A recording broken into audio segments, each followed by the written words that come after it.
सर्वेषु भूतेषु तिष्ठन्तं परमेश्वरं विनश्यत्सु अविनश्यन्तं यः पश्यति स पश्यति।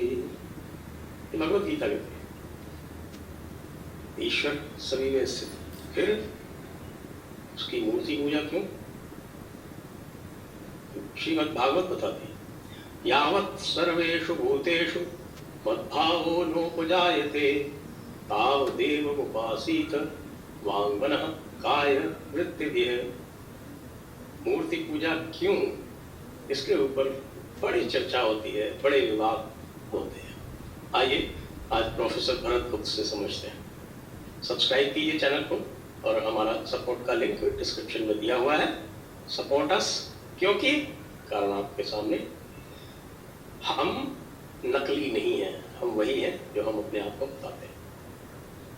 Some people might say we are communal. We assure them we are. आप कम्युनल का अर्थ समझें। आइए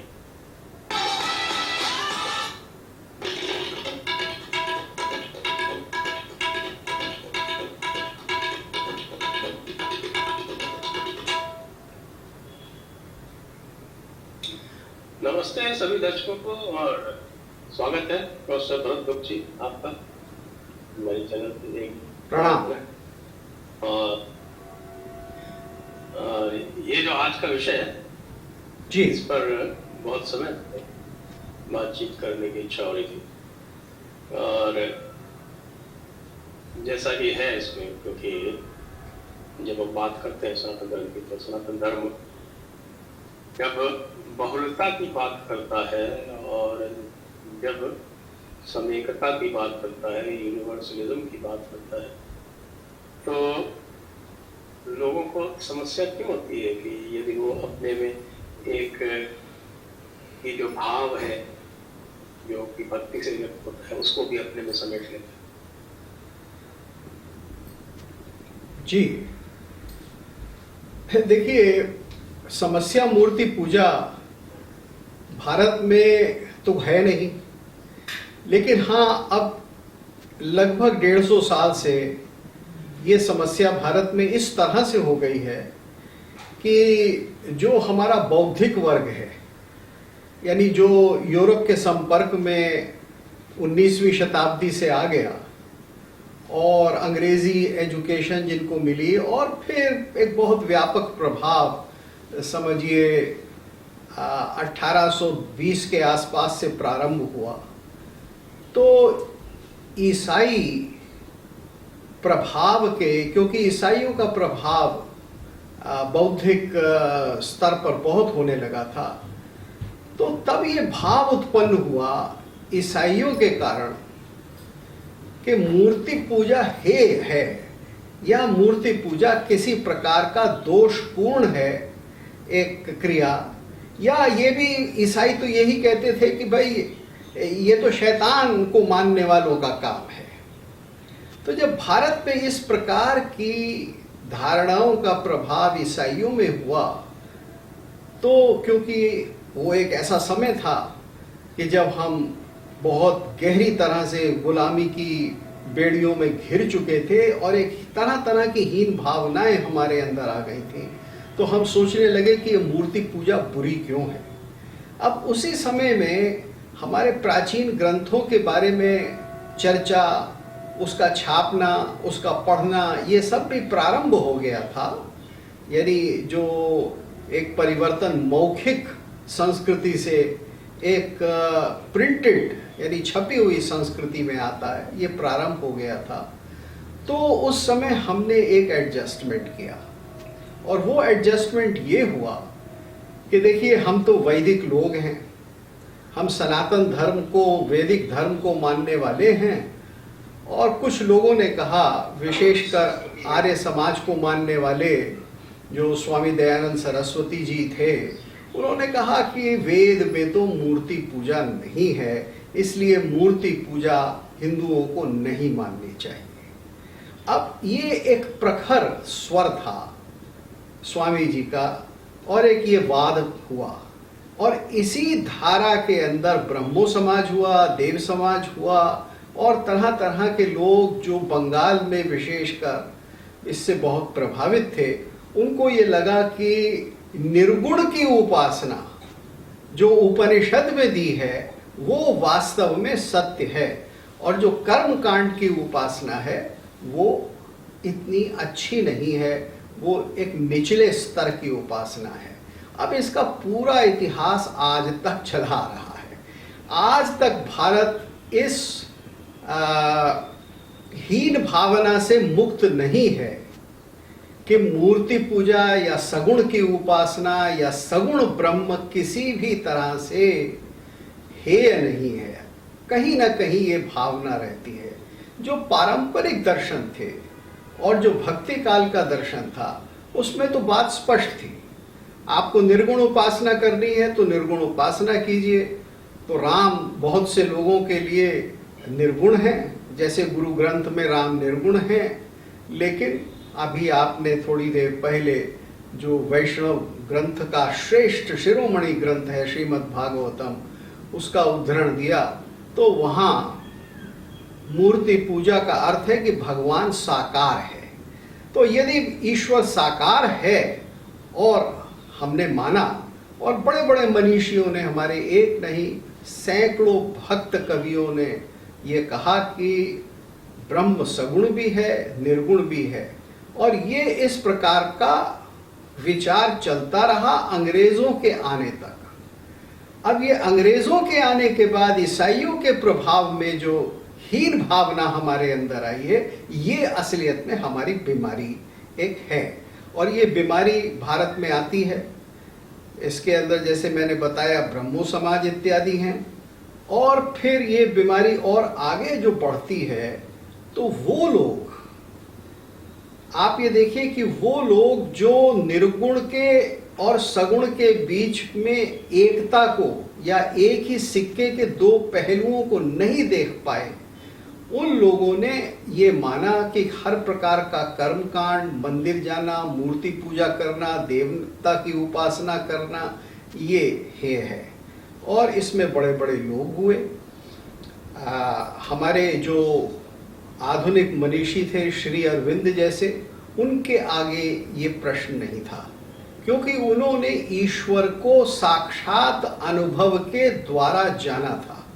लेकिन जो किताबी बहस में लगे हुए लोग थे, जिनका योग में कोई प्रवेश नहीं था, जिनका कोई साक्षात अनुभव नहीं था, जो केवल ग्रंथों को पढ़कर ही इस बात का निर्णय कर रहे थे कि सगुण अच्छा है या निर्गुण अच्छा है, उनकी धारा इस प्रकार की रही कि वो ईसाइयत के प्रभाव में, पश्चिम के प्रभाव में निर्गुण को श्रेष्ठ मानते रहे।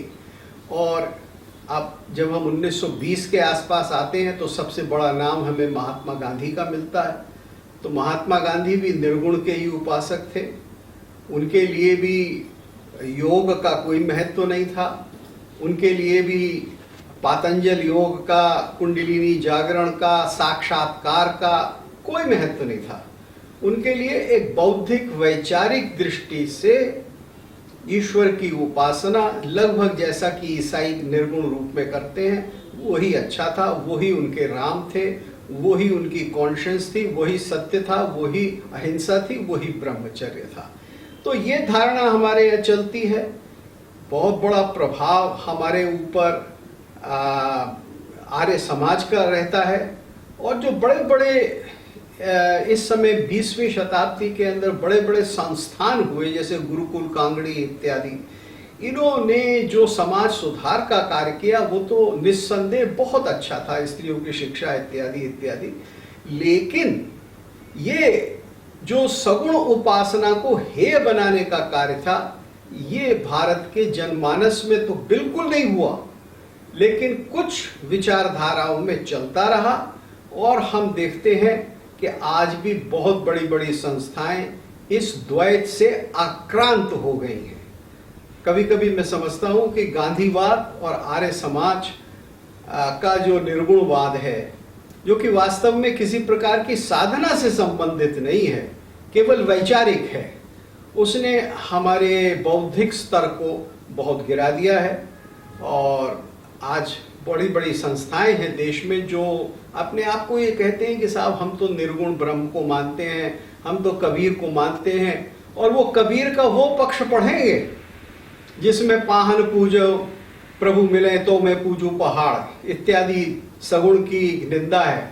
लेकिन वो संतों सहज समाधि भली, यानी साक्षात जो अनुभव है कुंडली जागरण का और जो दर्शन का और सूरत का, वो नहीं पढ़ेंगे।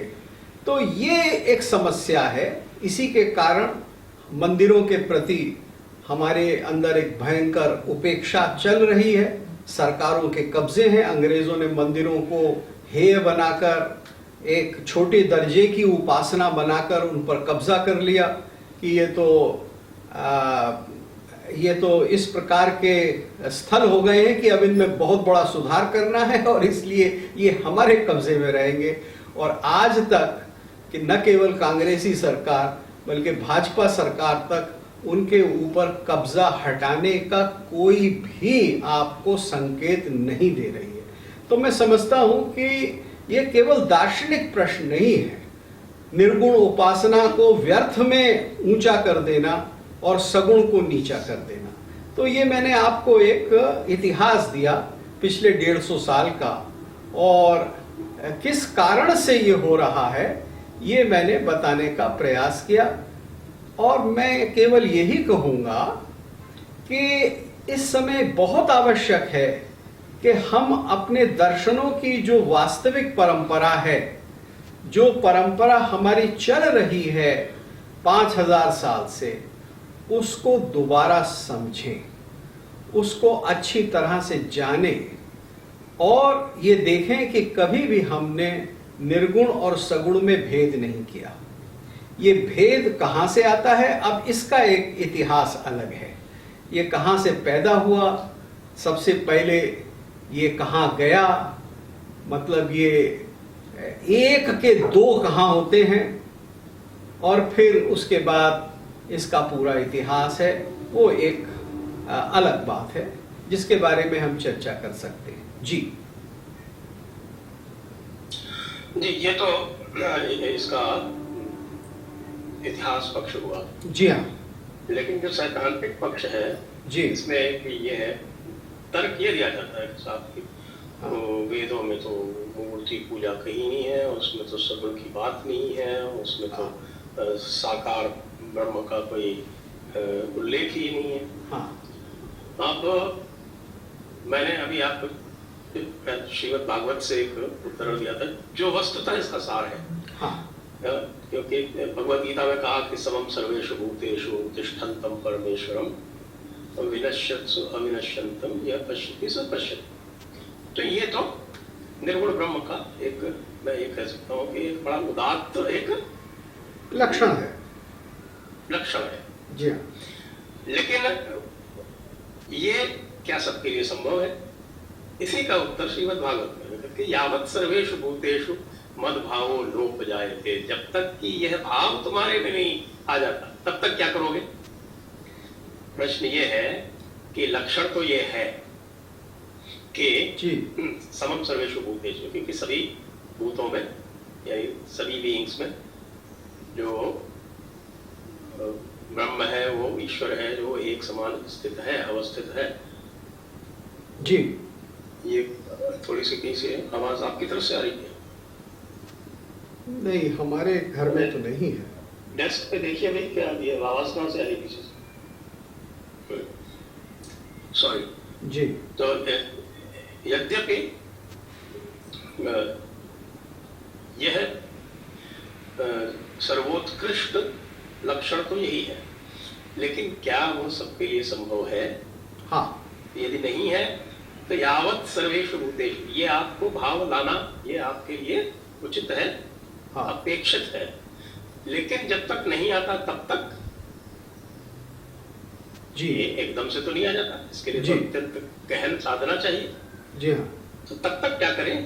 तो तब तक के लिए उन्होंने ये उपाय सुझाया, यावत् सर्वेषु भूतेषु मद्भावो नोपजायते।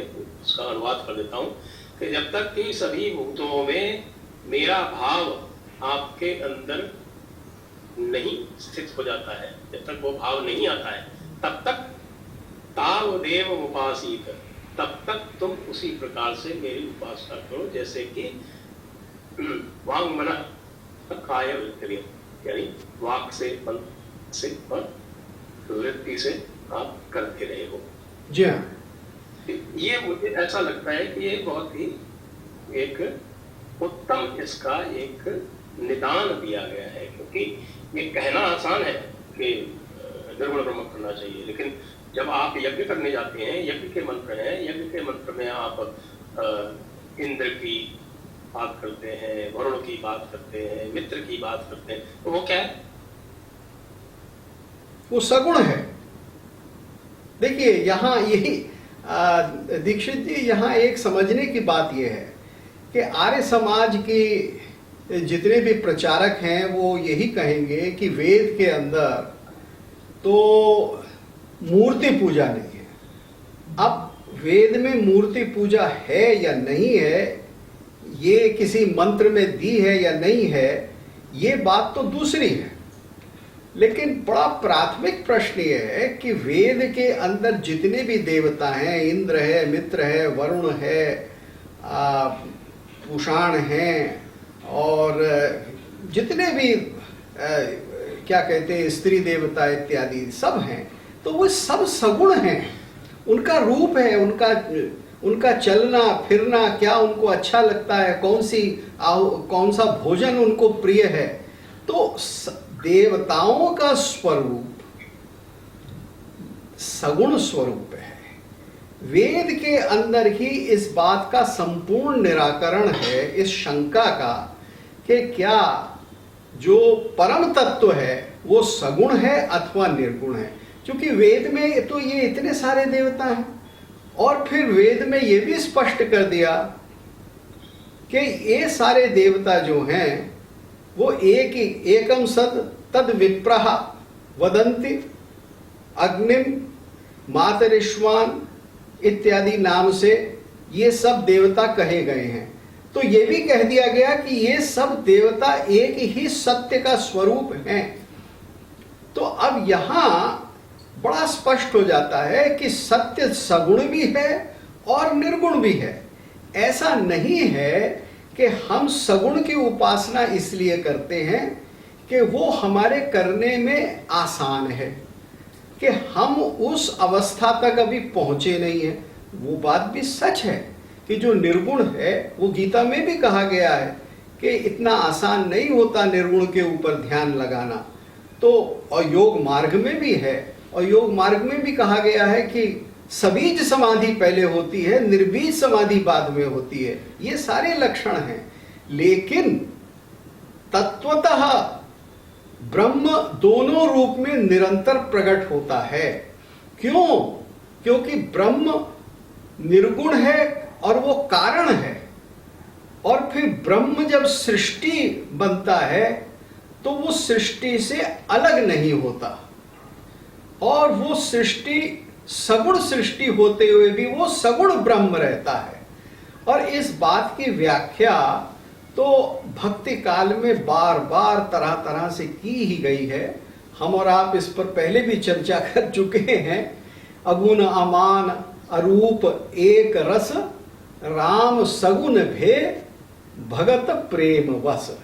तो तुलसीदास ने बहुत अच्छी तरह से इसको समझाया है कि भक्ति के भाव से नहीं कछु भेदा गावहि मुनि पुराण वेदा अगुण अरूप अलख अज जोई भगत प्रेम बस सगुण सो होई।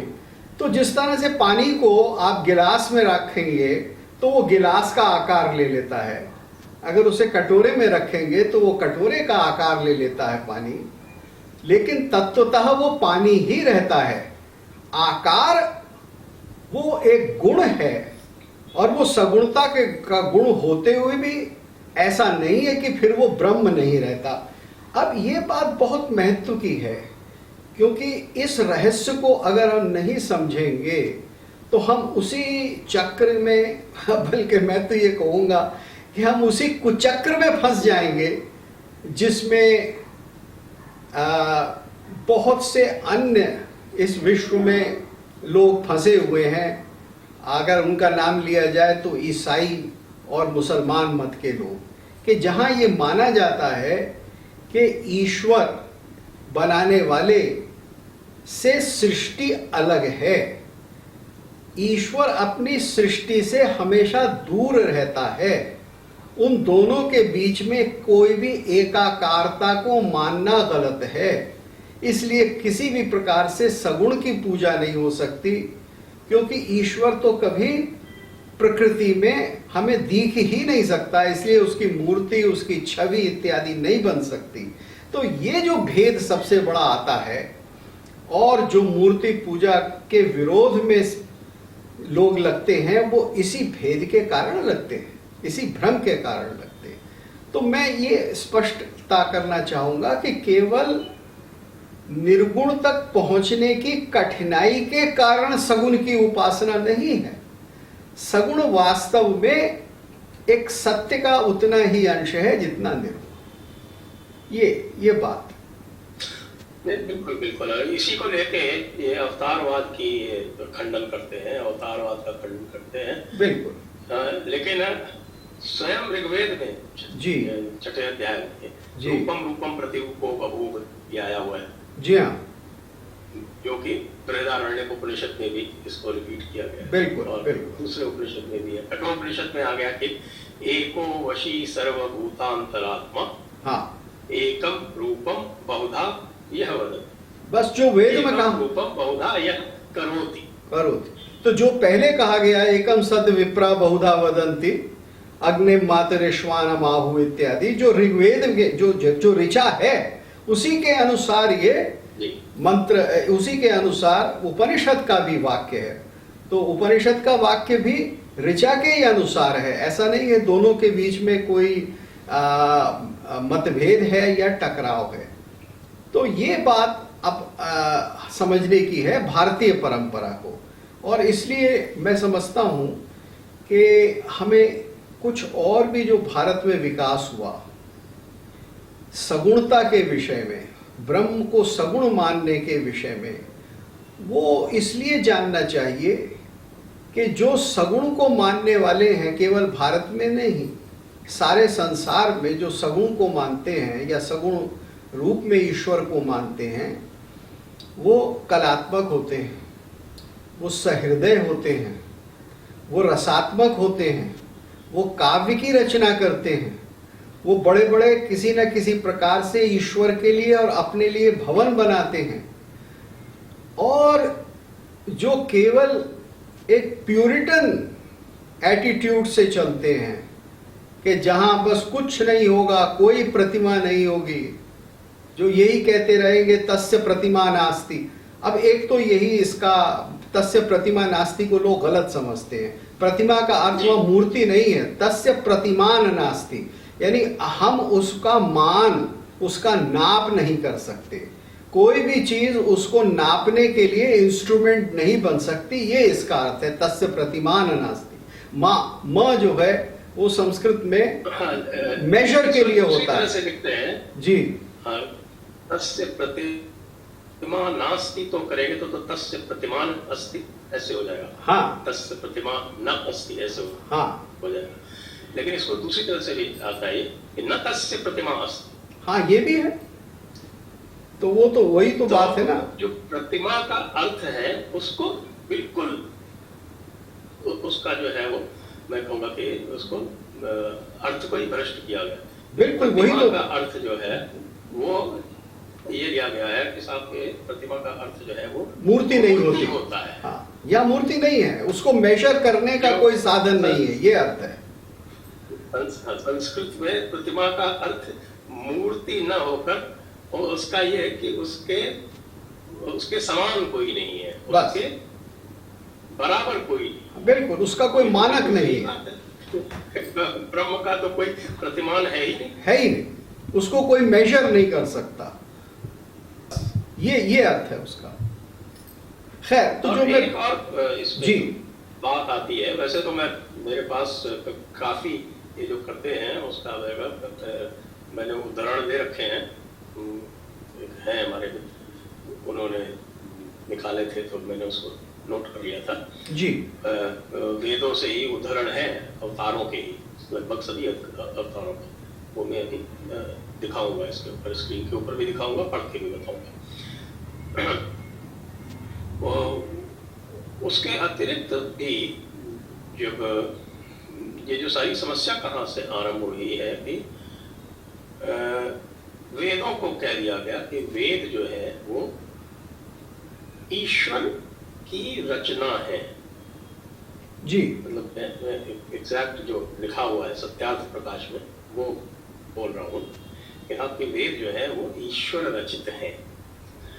अब ईश्वर रचित है तो इसमें फिर वही बात आ जाती है जब आप 14वां सबउल्लास देखिए जिसमें खंडन किया गया है इस्लाम का, और इस्लाम का खंडन ये कहा गया है कि साहब कि ये जो है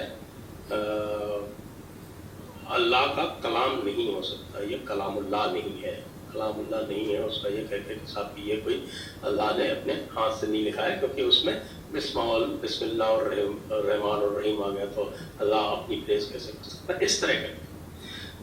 तो इसी आर्ग्यूमेंट को अगर इस पर लिया है कि ये ईश्वर की रचना है, तो एक तरफ तो वेद स्वयं कह रहे हैं, आप एक तरफ तो कह रहे हैं न तस्य प्रतिमा अस्ति, उसकी कोई लाइकनेस नहीं है, उसका कोई परिमाण नहीं है, उसका कोई प्रतिमान नहीं है। बिल्कुल। जब आप एक तरफ ये कह रहे हैं, तब यदि आप ये कहते हैं कि ईश्वर ने रचना की है, तो ईश्वर की रचना तो साकार रूप में ही हो सकती है। ये वेद यदि ईश्वर की रचना है, तो क्या ईश्वर साकार रूप में आपकी उसने रचना? यदि वो निर्गुण है, निराकार है, तो उस रचना वो किस प्रकार अपने आप कर सकता है? क्या उसकी जिह्वा है? क्या उसके हाथ हैं? क्या वो बोलता है? कैसे रचना हुई? ईश्वर ने कैसे रचना कर दी? अच्छा, जब फिर इसी का प्रतिकार गीता में है, गीता के दूसरे अध्याय में 46वां श्लोक है, लेकिन आर्य समाज वाले जो है उसको बहुत ही आसानी से जो भी उनके विरुद्ध जाता है उसको कह देते हैं ये प्रक्षिप्त है। उनका है बड़ा स्टैंडर्ड तरीका, या तो प्रक्षिप्त है या वो हमारा प्रमाण ही नहीं है। जी, मैं पढ़ के सुनाता हूँ उसको। आपको श्लोक जो है, श्लोक क्या है, कहता है कि यावा नर्धे उदपाने सर्वतः संप्लुतोदके तावान सर्वेषु वेदेषु ब्राह्मणस्य विजानतः, कि जिस ब्राह्मण ने साक्षात दर्शन कर लिए हैं, ब्रह्म को जिसने जान लिया है, जी हाँ, वही कहलाएगा। उसको सभी वेदों का उतना ही उपयोग है जितना कि एक बहुत बड़े जलाशय के पास बैठे हुए व्यक्ति को एक छोटे से तालाब में जो पानी है उसका उपयोग। बिल्कुल। लेकिन इसको तुरंत आप ये देखेंगे कि कोई भी इस तरह की जो उक्ति होगी उसको तुरंत कह दिया जाएगा प्रक्षिप्त है, कोई प्रमाण नहीं प्रक्षिप्त नहीं। क्यों? क्योंकि हमारा जो सिद्धांत है उससे मेल नहीं खाता। जी, ये जो है ये इसको क्या कहें, तो इसको कोई तार्किकता तो नहीं कह सकते। ये कोई तर्क नहीं है। और देखिए, वेदों को परंपरा में ईश्वर की रचना नहीं कहा गया है, वेदों को अपौरुषेय कहा गया है। अब यहाँ पुरुष से मतलब है सांसारिक पुरुष, यहाँ पुरुष से मतलब है कि जिसने जन्म ले लिया है, जिसने आकार इत्यादि ले लिया है, वो पुरुष। लेकिन फिर भी जो मंत्र है वो तो किसी ऋषि के मुंह से ही प्रकट हो रहा है, और वहां जो अपौरुषेय की कल्पना है या अपौरुषेय का सत्य है वो यही है कि उसकी जो प्रेरणा है वो अपौरुषेय है। लेकिन जब वो बोला जाता है तो बोला तो किसी ऋषि के ही द्वारा जाएगा। अब इसके बारे में तो कोई विवाद है नहीं कि ऋषि और ऋषिकाओं के द्वारा ही वेद के मंत्र हैं, उन्होंने ही छंद बोले। तो यहाँ भारतीय परंपरा में निर्गुण का सगुण होना दोबारा अभिलक्षित हो जाता है। क्यों? क्योंकि प्रकृति में तो जो कुछ होगा वो सगुण होगा, उसी के अंदर कार्य कारण व्यापार होगा, उसी के अंदर कॉज एंड इफेक्ट होगा। निर्गुण में तो कोई कॉज और इफेक्ट होता नहीं। तो यदि आप मंत्र को मानते हैं, मंत्र को प्रमाण मानते हैं, तो आपको यह भी मानना होगा कि निर्गुण ब्रह्म में और साकार ब्रह्म में वो साकार ब्रह्म जो ऋषियों के अंदर छंद बनकर, जो ऋचा बनकर प्रकट हुआ है, कोई भेद नहीं है। तो इसलिए वेद को हमेशा ये माना जाता है कि वो ज्ञान है, वो संपूर्ण ज्ञान है और वो परम ज्ञान है। लेकिन उस परम ज्ञान को बताने वाला, दिखाने वाला कार्य किसी, उसके लिए प्रकृति में कोई संसार में उपयोग करने वाला तो मनुष्य ही होगा। तो ये फिर वही अवतार की बात आ जाती है कि जो दिव्य है वो साकार होगा ही। हमें दोनों को मानना ही पड़ेगा। अगर हम नहीं मानते तो फिर हम ये कैसे मानेंगे कि जो मनुष्य है वो किसी भी प्रकार से ये जान सकता है कि जो मुझको मिला वो ईश्वर से मिला, वो अपौरुषेय है? कैसे जानेंगे जब तक कि आप उस मनुष्य को प्रामाणिक नहीं मानते। तो ये चीज जो है समझने की है। मैं समझता हूं ये बात, ये चर्चा आर्य समाज और उसके तर्क के इर्द गिर्द अधिक हो गई। वास्तव में जो मूर्ति पूजा के खंडन करने वाले लोग हैं वो एक दूसरी परंपरा है, और वो परंपरा जो है वो भारत के बाहर की परंपरा है। इसमें थोड़ा सा मैं आर्य समाज जी वाले थोड़ा सा 2 मिनट और दूंगा। जी हाँ, बिल्कुल। क्योंकि आर्य समाज जो है वो अद्वैत को तो मानता ही नहीं, आप भी जानते हैं। हाँ, उनके यहाँ तो 3 सत्ताएं हैं, ब्रह्म है, उनके यहाँ तो जीव है और संसार है, प्रकृति। और उनमें तीनों में जो है वो ब्रह्म और जीव मिल नहीं सकते। बिल्कुल इस तरह की ये बिल्कुल ये है आपकी जो अब्राहमी संस्कृति है उसके अनुसार है। बिल्कुल। और उसमें द्वैत के अंश मिलते हैं। कई लोग तो ये कहते हैं द्वैत सिद्धांत में से मूर्ति पूजा निकाल दीजिए तो आर्य समाज बन जाता है। या उसको हम द्वैत परंपरा में से यदि आप मूर्ति पूजा द्वैत सिद्धांत में से निकाल दें तो वो जो एक इस्लामी सिद्धांत है वजहतुल वजूद, हाँ, वो भी बन जाता है। जी हाँ। तो मैंने ये प्रश्न कई लोगों से पूछा है कि भाई ये ऐसा तो नहीं कि ये आर्य समाज का जो ये सिद्धांत है वेदों के अतिरिक्त सब कुछ वजहतुल वजूद है, उसमें कुरान है, इसमें वेद है। हाँ। तो इसके ऊपर ये अभी मेरा प्रश्न है, ये मेरा कोई प्रोपोजिशन नहीं है, लोगों से प्रश्न है। अच्छा, यदि ये बात है कि बिल्कुल सिद्धांततः ये आपने कह दिया कि साथ की ईश्वर परम पिता, ये भी एक क्रिश्चियन सिद्धांत, परम पिता। जी हाँ, परम पिता होता है। हाँ, पिता और माता दोनों ही होती, शिव और शक्ति दोनों ही होते हैं। बिल्कुल। उसको लाके के साथ उसने सारे संसार की रचना की है। तो ये सिद्धांत वो वेदों से निकालते हैं। अगर ऐसा है, मेरा आपसे प्रश्न है जी, तो फिर नासदीय सूक्त क्या है? नासदीय सूक्त तो पूरी तरह से एक प्रश्न कर रहा है कि है या नहीं है, पहले था बाद में है, किसने बनाया, कैसे बनाया। जी, तो यदि इतनी ही सर्टेनिटी है तो नासदीय सूक्त क्या है? नासदीय सूक्त जहां तक मैं उसको समझ पाया हूं, वो प्रश्न उठाकर जो उत्तर देता है वो उत्तर किसी एक सत्ता की ओर इंगित करने वाला उत्तर है। जब हम जैसे जिसको अंग्रेजी में रिटोरिकल क्वेश्चन कहते हैं, क्या आप ये हैं, क्या आप वो हैं, क्या आप फलाने हैं, तो हमने उसका उत्तर पहले ही उसमें रिटोरिकल क्वेश्चन में दे दिया कि आप ये सब नहीं हैं। तो जहां ये इतनी शंकाएं हैं वहां ये है कि ये शंका कि हम वास्तव में नहीं जान सकते, हमारी बुद्धि इतनी नहीं है कि हम इस गुत्थी को सुलझा दें कि किस तरह से सृष्टि की रचना हुई। मेरी दृष्टि में नासदीय सूक्त का तत्व यही है कि किसी ने बनाया, नहीं बनाया, अपने आप बना, बनाने वाला कौन था, क्या देवता उसको जानते, इत्यादि इत्यादि इत्यादि जो उस सूक्त में कहा गया है। लेकिन ये सारे के सारे प्रश्न जो उत्तर दे रहे हैं वो यही है कि संसार की सृष्टि का कोई कर्ता है, वो आकस्मिक नहीं है और एक सत्ता है और उस सत्ता का ही हम अंग हैं।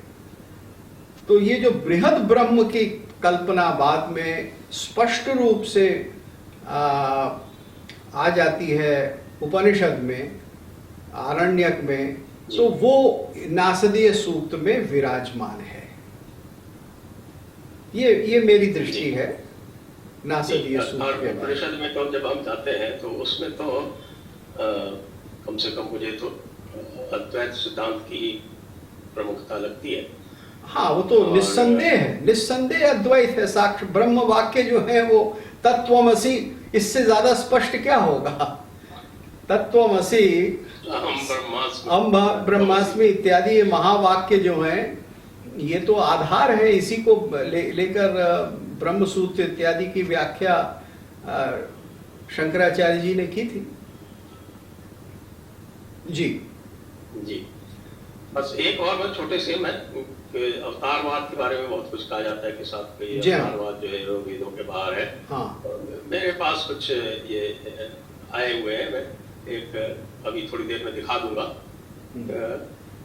इसमें मत्स्यावतार ये शतपथ ब्राह्मण में 1.8.1.1, हाँ, कूर्मावतार फिर शतपथ ब्राह्मण में 7.5.15, वारावतार तैत्तिरीय संहिता 7.1.5.1, जी, वारावतार अथर्व संहिता 12.146, फिर तैत्तिरीय आगम नृसिंहावतार ऋग्वेद संहिता में ही है 1.154.2, फिर आपके तैत्तिरीय आगम में है जन्म विष्णु चक्र में वामनावतार का संकेत है, ये ऋग्वेद में 1.22.18, फिर वामनो विष्णुरास क्रोधा विष्णुरागयो चक्र में, ये सब वामन अवतार का संकेत है। परशुराम ऋग्वेद संहिता 1.1.11 इस मंत्र के ऋषि हैं जी। फिर कृष्णावतार में कालियो नाम सर्पो नवनाग सहस्र बलः जमुना हृदय सजातो यो नारायण वाहन ऋग्वेद संहिता। तो इससे क्या स्पष्ट होगा? कालिया नाग यमुना हृदय है ऋग्वेद संहिता 7.55.4। तो ये क्या है? किस तरह की बातें ये करते हैं बिना किसी प्रमाण के?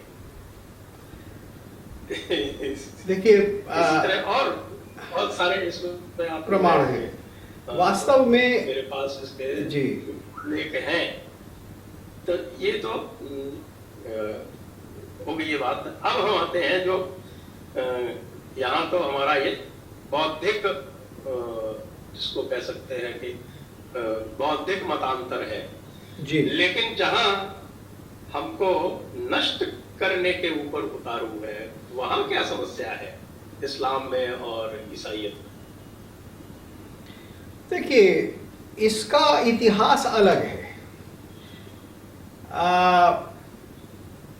मेरे ख्याल से 2007 या 8 में स्वामी दयानंद सरस्वती जी ने हिंदू जूइश डायलॉग किया था, जिसमें यहूदियों के जो उस समय सबसे बड़े रैबाई थे दानियाल शपर्बर, वो आए थे और 5 दिन तक ये एक प्रकार से शास्त्रार्थ कहिए और एक प्रकार से चर्चा कहिए, ये इंडिया हैबिटेट सेंटर में चली थी। और उसमें स्वामी दयानंद जी ने मुझे भी मौका दिया कि मैं बैठकर शपर्बर जी से प्रश्न इत्यादि कर सकूं। अब वहाँ एक सीधा प्रश्न 5वें दिन पूछा गया मेरे द्वारा कि आपको मूर्ति पूजकों से इतनी नफरत क्यों है? इतिहास तो हम सब जानते हैं कि कैसे हुआ, और उसका अभी जिक्र भी कर दूंगा मैं कि मोसेस ने आंतनाखेन इजिप्ट में जाकर ये मत ले लिया, इससे पहले ये नहीं था। लेकिन उनका ये कहना था कि मूर्ति पूजकों के चरित्र अच्छे नहीं होते थे, इसलिए यहूदियों के अंदर ये घृणा पैदा हुई। अब देखिए, ये जो चरित्र का प्रश्न होता है, ये हमेशा ऐसा होता है कि मैं किसी के आचरण को, किसी के व्यवहार को, किसी के रहने सहने खाने पीने के तरीके तौर तरीके को न समझूं तो फिर मैं कह दूंगा इसका आचरण खराब है, तो और फिर मैं घृणा करने लगूं और उसको मैं आधार बना लूं और उसी को मैं मूर्ति पूजा और मूर्ति पूजकों के खंडन का और उनको लूटने का एक अधिकार अपने आप पर ले लूं, तो इस पर कोई विश्वास नहीं करेगा। वास्तव में विश्वास तो जब ही होगा जब आप इसका इतिहास देखेंगे।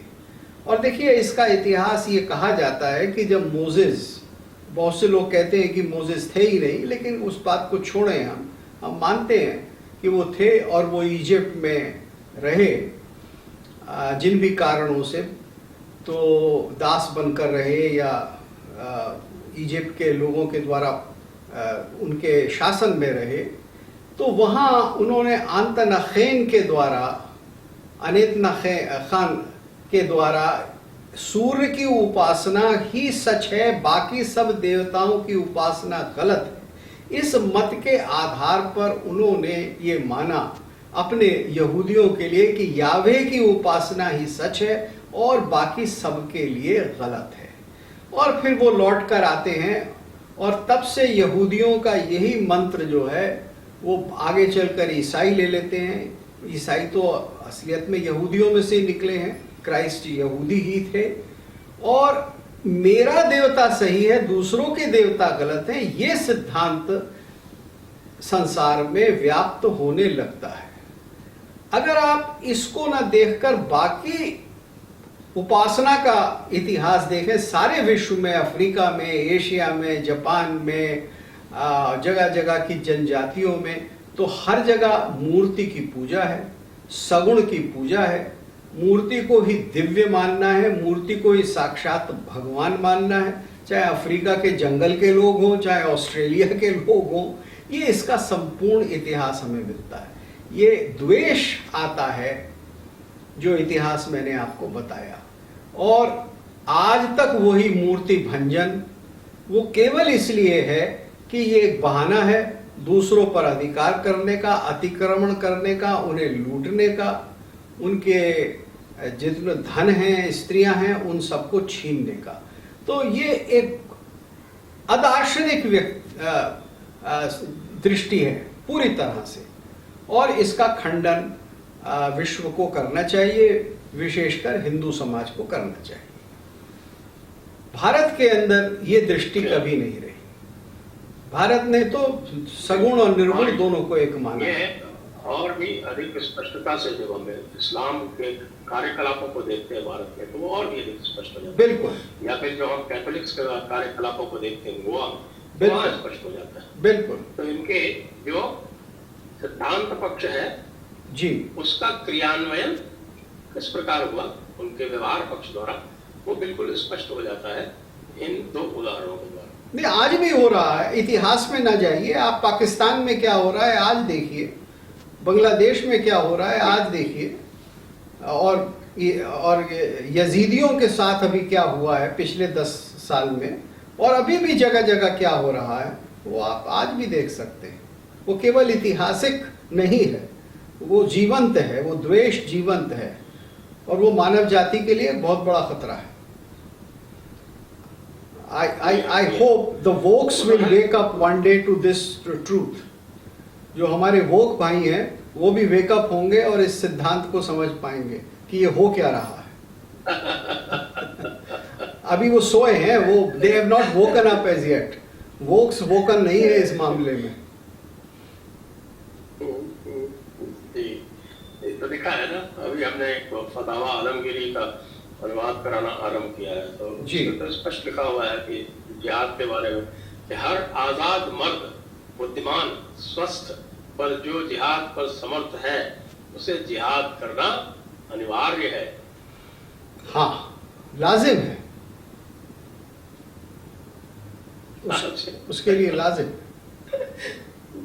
ईश्वरीय आदेश है। ये बिल्कुल सीधे सीधे कह गया है कि यह है कि अगर दीन हक की तरफ बुलाया जाता है और वो नहीं आता है तो उससे जिहाद करना लाजिम है। ये सारा डॉक्ट्रिन ऑफ कॉन्क्वेस्ट है और कुछ नहीं है। ये डॉक्ट्रिन ऑफ कॉन्क्वेस्ट है, इसी को ईसाइयत ने फॉलो किया। और जो भयंकर विनाश हुआ, ईसाइयों के द्वारा जो विनाश किया गया, समझिए 325 ईस्वी के बाद से, वो तो सब जानते हैं और उसी को इस्लाम ने दोहराया है। और किसी न किसी प्रकार से कम्युनिज्म भी उसको दोहराता है। Communism is also an Abrahamic, it is an Abrahamic faith minus God. बस। तो मेरे विचार से अब हम प्रश्न ले सकते हैं। जी हाँ। अधिक प्रश्न अभी तक आए नहीं हैं, लेकिन जिनको भी प्रश्न पूछने हैं वो कृपया प्रश्न पूछना आरंभ कर दें। तब तक मैं एक और विमर्श कर लेता हूँ जी भरत गुप्त जी से। जी। उसके बाद आप प्रश्न पूछ लें। तब तक मुझे नहीं लगता कि ऐसा विषय है जिस पर आप प्रश्न पूछने में असमर्थ अपने आप को माने। हाँ, कुछ झिझक हो सकती है, लेकिन उस झिझक को हटाकर पूछना चाहिए। बिल्कुल पूछना चाहिए, बिल्कुल पूछना चाहिए। मूर्ति पूजा से संबंधित जो हमारे कर्म कांड है जी, उनकी भी बड़ी आलोचना होती है। वो उनके बारे में आप थोड़ा सा ये स्थापित करें कि क्यों मूर्ति पूजा के लिए कर्म कांड आवश्यक है। जी हाँ, देखिए ये बड़ा आपका तात्विक प्रश्न है। अब मैं एक काउंटर प्रश्न करता हूं कि कर्म कांड क्या है। ये वास्तव में जो उपासना है मूर्ति की, यानी मूर्ति तो साक्षात भगवान है। ये कहना कि ये मूर्ति की उपासना या पत्थर की उपासना है, ये गलत है। वो तो साक्षात भगवान की उपासना है। तो हम किस प्रकार से करते हैं उपासना?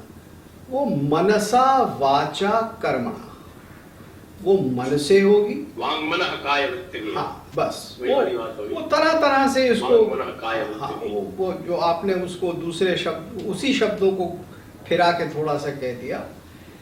तो शब्द के द्वारा होगी, स्तुति होगी। अब जो छंद है, यानी वेद के जितने भी मंत्र हैं, वो और क्या है? वो देवताओं की इंद्रमीडे पुरोहितम से शुरू होकर और क्या है? वो उनकी स्तुति है। और वो सारी स्तुति जो होगी परम तत्व की, वो सगुण के रूप की भी हो सकती है, निर्गुण के रूप की भी हो सकती है। अब ग्रंथ साहब में जो राम, निर्गुण राम है, उनकी भी तो स्तुति हम कर रहे हैं। तो मूर्ति की या देवता की या भगवान की जो स्तुति हम करते हैं, तो हम ये स्तुति करते हैं मन से, शब्द के द्वारा करते हैं। और फिर उस शब्द के उच्चारण के समय जो हमारे मन में भाव होता है, उसको हम जागृत करते हैं। अच्छा, जब आप देखिए, मनुष्य का स्वभाव है कि जब वो किसी भाव से व्याप्त हो जाता है, तो उस भाव का तत्काल प्रभाव उसके शरीर पर भी होता है। अगर मैं उत्साहित हूं तो मेरा सिर ऊंचा होगा। अगर मैं बहुत किसी प्रकार से लज्जित हो गया हूं तो मेरा सिर झुक जाएगा।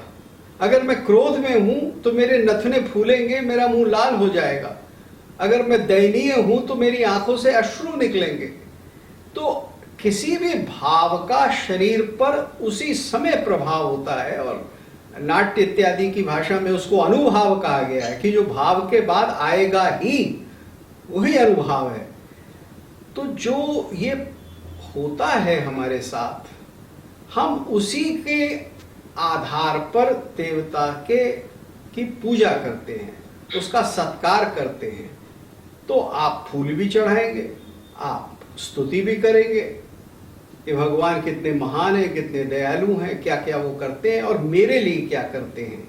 देखिए, जो अवतारवाद की धारणा है, उस धारणा में एक चीज स्पष्ट है कि मैं ही ईश्वर की ओर या मैं ही परम तत्व की ओर नहीं जाता, परम तत्व भी मेरी ओर आता है।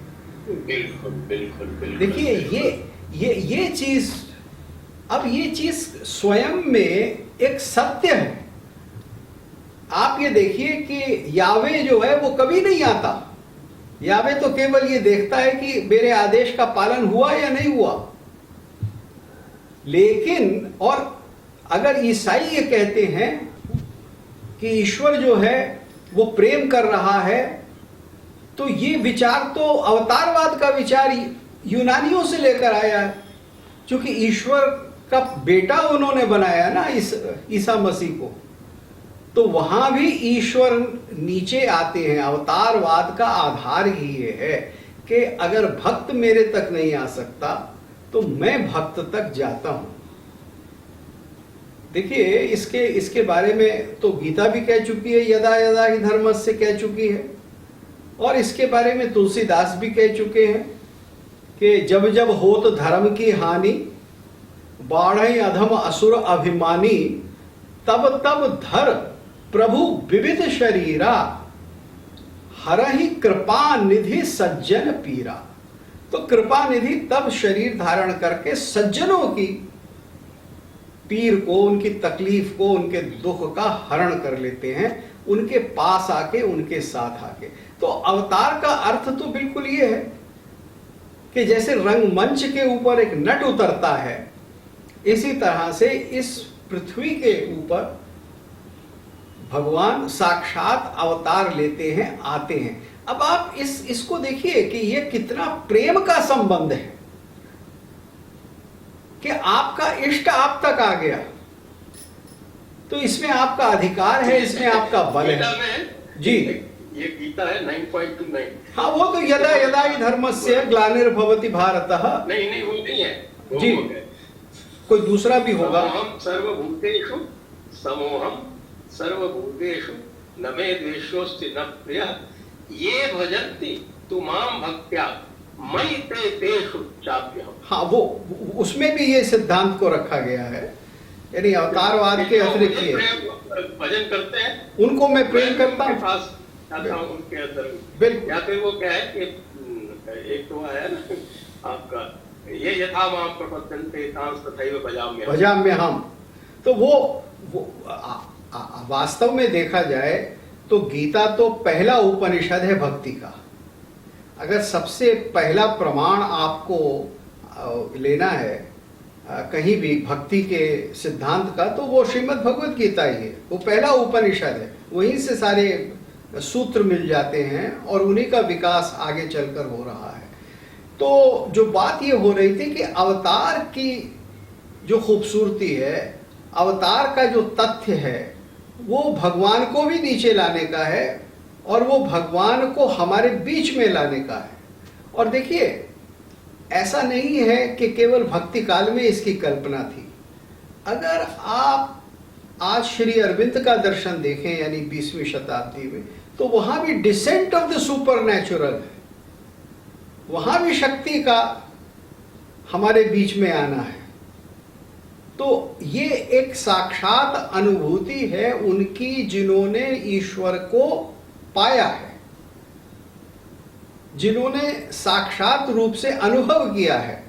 और भारतवर्ष में जितना भी दर्शन है वो स्वानुभूति के ऊपर आधारित है कि स्वानुभूति जिनको है वही ईश्वर के बारे में अपना अनुभव बता सकते हैं, और वो कैसे ईश्वर से एकाकार हैं वो बता सकते हैं।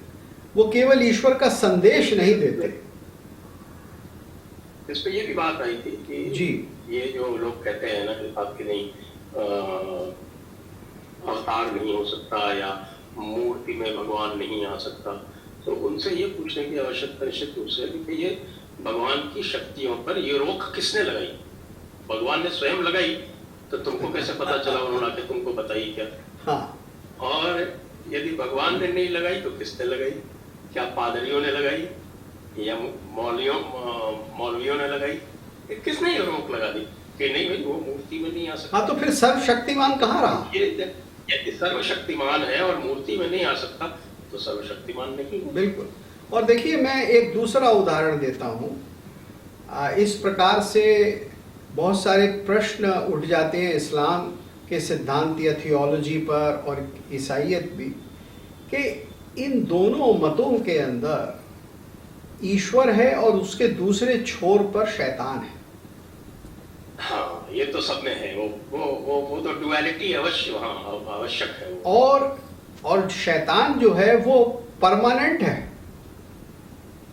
शैतान का कभी कल्याण नहीं हो सकता। ईश्वर, गॉड द फादर, पात्रोस जो हैं, वो लूसीफर का कल्याण नहीं कर सकते। वो उसको सदा दोजख में ही रखते हैं। वो जो डीपेस्ट सर्कल ऑफ हेल है वही वो रहेगा, और वहीं से वो मानवता को भी तंग करता रहेगा। उसका कल्याण नहीं होगा। लेकिन रावण जब ईश्वर के निकट आ गया, या राम ने रावण को का वध कर दिया, छू दिया, स्पर्श हो गया, तो रावण की मुक्ति हो गई। फिर वो भी विष्णु लोक को चला जाता है। फिर वो दुष्ट नहीं रहता। वो उसकी प्रकृति ही नहीं वो रहती जो थी। जिस तरह से आग को पा लेने के बाद, आग में चले जाने के बाद हर चीज आग ही हो जाती है भस्म होकर, इसी तरह से ये सीधा साधा अद्वैत का सिद्धांत है कि फिर हम एक ही हो जाते हैं। तो ये चीज समझने की है। तो इसलिए सर्वशक्तिमान तो है ही नहीं। ईसाइयों के जो फादर हैं वो सर्वशक्तिमान नहीं है। उस थियोलॉजी के अंदर अल्लाह भी सर्वशक्तिमान नहीं है। कैसे हो सकते हैं? अगर शैतान है और शैतान दुनिया को गर्क करता रहता है, तो कैसे हो सकते हैं? शैतान का कल्याण नहीं हुआ। ये एक बड़ा जीवंत प्रश्न है, थियोलॉजिकल प्रश्न है। जो शैतान को परिवर्तित नहीं कर सकता, वो बाकी किसी का क्या करे? सीधा साधा सवाल है जी। आइए अब प्रश्नों पर आ जाते हैं। इससे पहले मैं सभी से अनुरोध करता हूँ अपने दर्शकों से कि कृपया इस वीडियो को शेयर करें, इसको लाइक करें, बेल आइकन दबाएं। हमारे पत्रम पुष्पम के लिए not person but personality, not picture but character. तो इसलिए फिर ये कहते हैं, if personality and character is worshipped, then God worshipped, but not otherwise. तो अब ये कैरेक्टर का मतलब क्या होता है? कैरेक्टर, चरित्र तो प्रकृति में है ना, वो तो संसार में है। वो निर्गुण कहाँ है? उसके एट्रीब्यूट्स हैं। तो चाहे आपने उसको एक चरित्र के रूप में जाना हो, एक व्यक्ति के रूप में, चरित्र तो एक जीवंत व्यक्ति का होता है ना। जरा थोड़ा समझिए, जो अच्छा होता है या बुरा होता है। तो जो अच्छा है और बुरा है, उसका अगर कैरेक्टर है, तो वो तो दुनियादारी के अंदर है। ईश्वर तो उससे बहुत ऊपर हुआ ना। ईश्वर की परिकल्पना में ये प्रश्न ही नहीं उठ सकता कि गॉड जो है, हम उसको केवल कैरेक्टर के रूप में वर्शिप करेंगे, हम उसको पिक्चर के रूप में वर्शिप नहीं करेंगे। जो उसकी पिक्चर है या उसकी मूर्ति है, वो तो संपूर्ण है।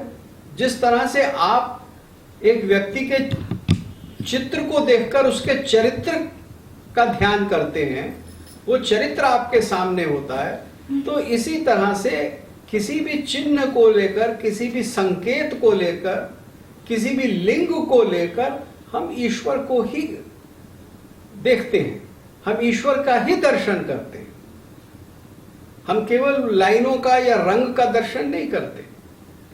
और इस सिद्धांत को क्रिश्चियनिटी ने तो पूरी तरह से माना है, क्योंकि क्रिश्चियनिटी में तरह तरह से चित्र बनाना, जीसस के चित्र बनाना, उनकी माँ के चित्र बनाना, उनकी कथा के चित्र बनाना, ये तो एक भक्ति का साधन है।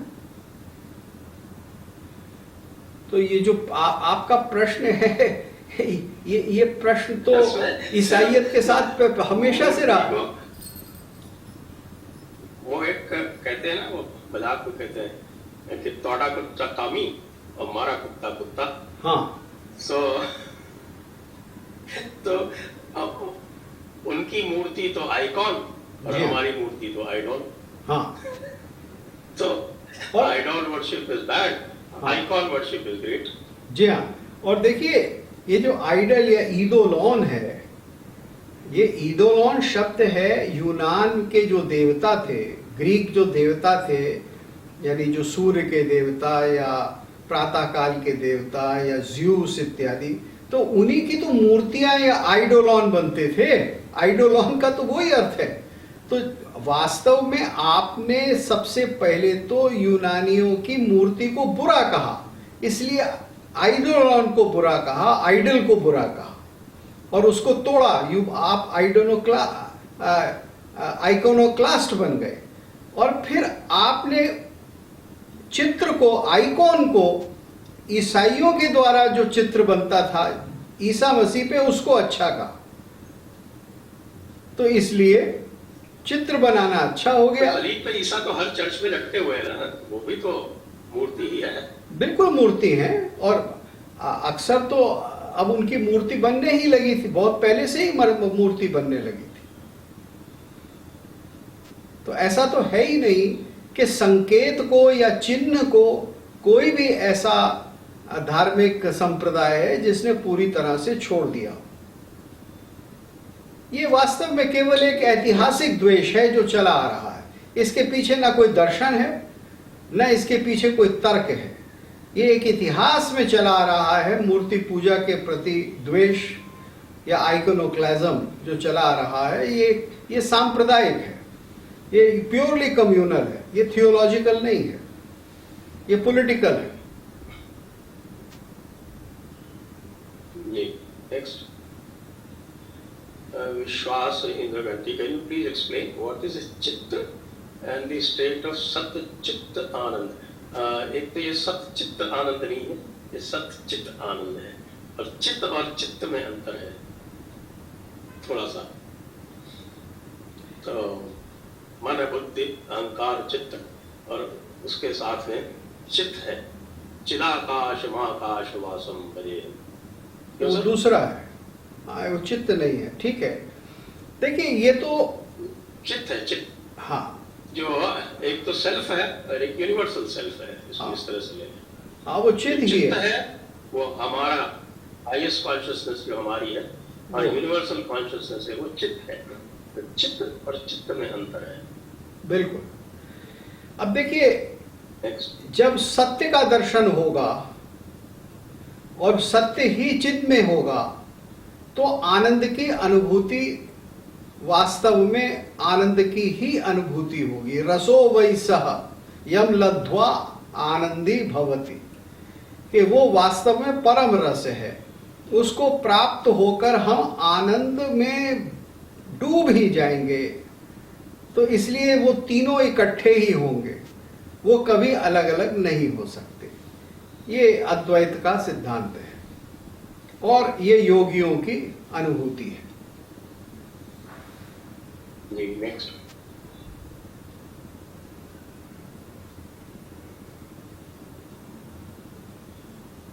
जतिन व्याकरण शंकराचार्य का परा पूजा नामक ग्रंथ पढ़ा है माननीय, उसमें मूर्ति पूजा और साकारवादियों का बहुत ही तीव्र खंडन किया है। अब देखिए, मैंने तो सच बात है कि उसका अध्ययन नहीं किया है और मैं उस ग्रंथ के बारे में कुछ नहीं कह सकता। अब ये भी मुझे देखना होगा कि वो ग्रंथ वास्तव में उनका है या नहीं। अच्छा, मैं ये भी मानता हूं कि उनका है, लेकिन फिर शंकराचार्य ने तो देखिए सौंदर्य लहरी लिखी है जिसमें 100 श्लोक हैं, जिसमें 42 श्लोक तो सौंदर्य, कुंडलिनी के सौंदर्य और उसकी शक्ति पर है।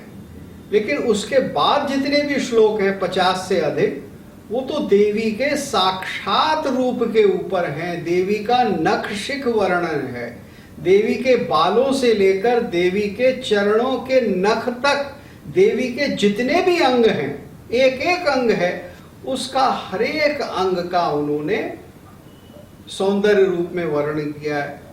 तो जब आप साक्षात, जिसको हम कहते हैं कि समूर्त का, जीवंत का, देवी का वर्णन कर रहे हैं, तो फिर ये कैसे मान ले कि शंकराचार्य जो हैं वो मूर्ति पूजा को या देवता की मूर्ति को नहीं मानते थे। सबसे बड़ा प्रमाण है सौंदर्य में।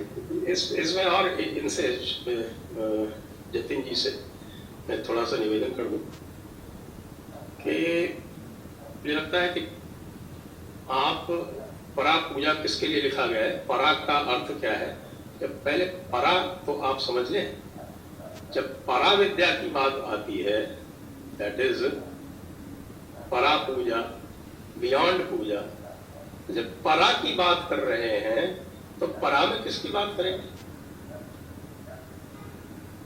मुझे लगता है कि आपको मनीषा पंचकम पढ़ना चाहिए। उसमें जो चांडाल ने जो प्रश्न किए हैं ना शंकराचार्य से, और जो उन्होंने उसका उत्तर दिया है, वो आप पढ़ेंगे तो आपको परा और अपरा में सबसे पहले आप भेद कर लीजिए। तो जब परा और अपरा समझ में आ जाएगी तब आपको ये बिल्कुल स्पष्ट समझ में आ जाएगा कि जब परा पूजा की बात होगी तो परा पूजा की बात होगी, और जब सौंदर्य लहरी की बात होगी तो सौंदर्य लहरी की बात होगी। अब मैं आपसे पूछता हूं, आपने गंगा आरती पढ़ी है क्या शंकराचार्य जी द्वारा रचित? नहीं पढ़ी है तो पढ़ लीजिए, आपको उत्तर मिल जाएगा। नेक्स्ट, अभिषेक सुमन, नमस्कार। What is the difference between Advaita and Vishishta Advaita? हाँ संजय जी बताइए। अगुण ही सगुण ही नहीं कछु भेदा, गावहि मुनि पुराण बुद्ध वेदा। बिल्कुल। तो ये है अद्वैत और विशिष्ट अद्वैत में जो अंतर है। ये अद्वैत जो है अद्वैत ब्रह्म, जैसे अभी परा पूजा की बात हुई, तो परा पूजा जो है वो अद्वैत ब्रह्म है, और उस अद्वैत ब्रह्म को सगुण करने का जो आपको होता है वो वहां पर जाकर विशिष्ट अद्वैत हो जाता है। क्यों सर? जी हाँ, ये देखिए विशिष्टता का अर्थ है उसका भेद, कि किसी प्रकार का एक भेद करना। बहुत सारी चीजें हैं, लेकिन हम कई चीजों में से एक चीज के ऊपर कॉन्सेंट्रेट करते हैं। तो जब हम सगुणता पर कॉन्सेंट्रेट करते हैं तो वो एक प्रकार से वही विशिष्ट अद्वैत है। और उसके अंदर तो देखिए मोक्ष भी उसी में है। सगुण उपासक मोक्ष न लहहि, जन्म जन्म रति राम चहो, पद न चहो निर्वाण। यानी सगुण उपासक के लिए ईश्वर ब्रह्म में लीन हो जाना और फिर न लौटना वो नहीं चाहिए। उसको दोबारा बार बार जन्म चाहिए, जिससे कि वो अपने इष्ट के चरित्र का गान कर सके और उसी में वो रहे। तो ये सिद्धांत को आप जब समझेंगे। जी हाँ, ये मेरे ख्याल से यजुर्वेद का है। न ते रूपम न चाकारम नायुधानि न चास्पदम तथापि पुरुषाकारो भक्तानाम त्वं प्रकाशसे। तथापि, फिर भी, in spite of all that, पुरुषाकारो भक्तानाम त्वं प्रकाशसे। भक्तों को प्रकाशित करने के लिए तुम पुरुष के रूप में। बिल्कुल। हाँ जी, नेक्स्ट ले लो। पुरुष और प्रकृति का तो सांख्य का भी कुछ वो आ गया, लेकिन वो सीधे सीधे बता रहे। ये है ये विशिष्ट अद्वैत सिद्धांत है। ये मेरे विचार से रामानुज जी का ही है। ये ऋषि कुलकर्णी, बट जैन से हिंदू ईश्वरवादी, दे आर कर्म बेस्ड। जी हाँ, बिल्कुल। ऐसा कोई भी भारत का दर्शन नहीं है जिसका आधार कर्मवाद ना हो। वो सभी कर्मवाद पर आधारित है, क्योंकि सृष्टि ही कर्म पर आधारित है। एको हम बहुश्यामा, मैं एक हूं लेकिन मैं चाहता हूं कि मैं बहुत हो जाऊं, वही सृष्टि है।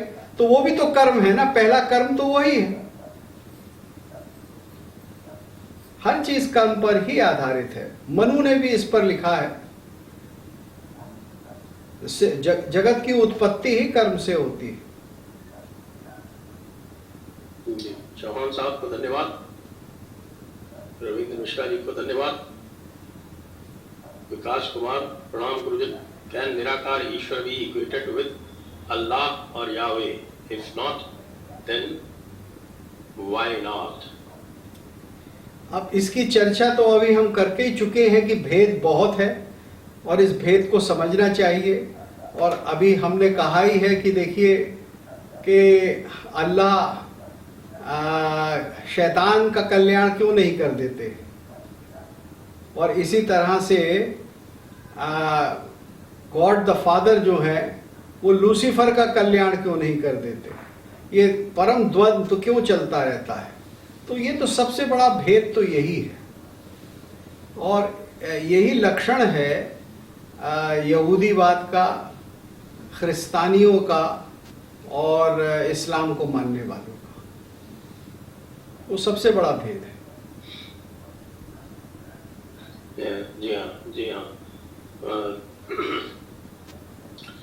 चौहान साहब पूछ रहे हैं, why Shankaracharya established idols at Badrinath and Kedarnath when he preached Advaita Vedanta basically?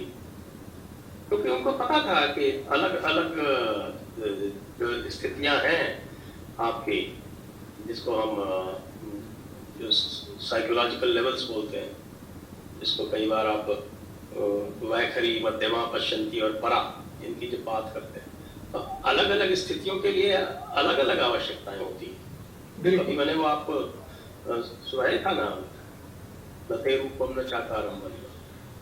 और अभी इससे पहले जो पूछा था कि अल्लाह और मैं क्या करूं, तो मेरा भी इसमें एक मत है थोड़ा सा, वो अल्लाह और ईश्वर की जो बात करते हैं, अल्लाह जो है वो इज लिमिटेड बाय इंटेलेक्ट, क्योंकि वहां आपको ये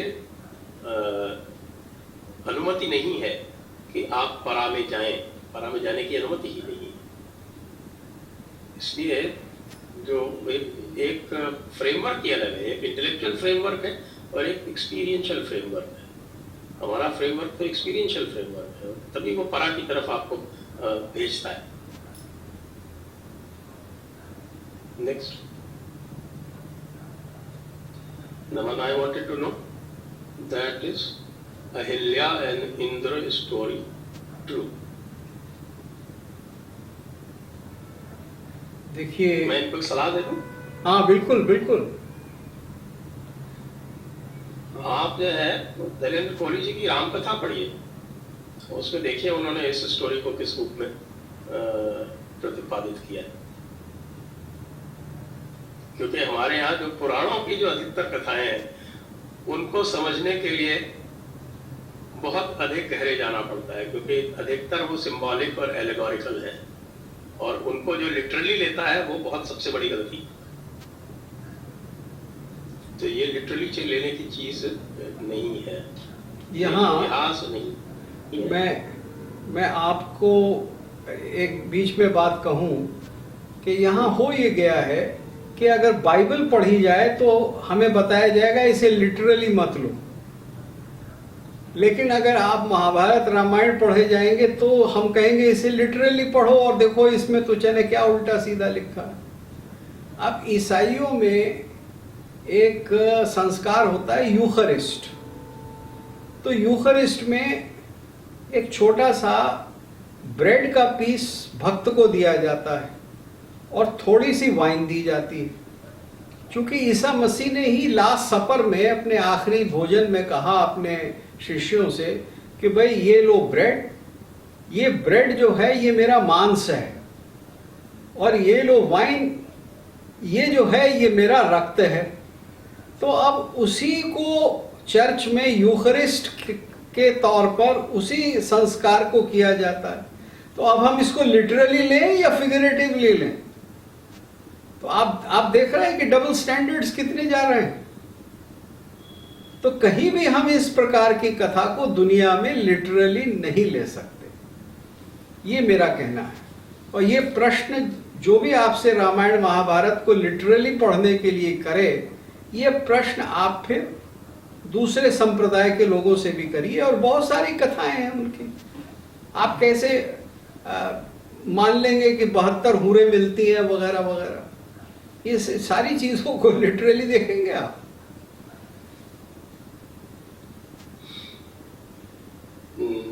इस्लाम वाले तो लेके बिल्कुल लिटरल मानते हैं। हाँ, वो लिटरल मानते हैं और इसीलिए वो जिहादियों को कहते हैं कि आपको ये सब मिलेंगी, जन्नत में ये सब मिलेंगी। नेक्स्ट, विवेक शुक्ला, निराकार ओंकार मूलम तुरीयम गिरा ज्ञान मूर्ति तमीशम गिरीशम। So I believe that our deities into status of pictures were only made to describe the deities for a normal person. Yes, beautifully put. इससे पहले वाला जो है इसी का राष्ट्र का निजम निर्गुणम निर्विकल्पम निरीहम चिदाकाश आकाश वासम भजेयम, ये उसका ये फॉलो अप है। हाँ, वो चिदाकाश में है, वो चिदाकाश, वो चिदाकाश में। जी। Next, Vivek Shukla, Bharat Gupta always wears very smart shirts. Would you mind sharing the brand and store in Delhi or Gurgaon one can buy? ये चलिए, आप पूछ रहे हैं, मैं बता देता हूँ। ये मैं सन 18 में हवाई के अंदर एक इंटरनेशनल कॉन्फ्रेंस में गया था कीनोट एड्रेस देने, तो बस वहाँ से कुछ उठा लाया था और अब कोरोना में चल रही हैं और ऐसे ही है। मुझे अच्छा लगा कि आपको अच्छी लगी।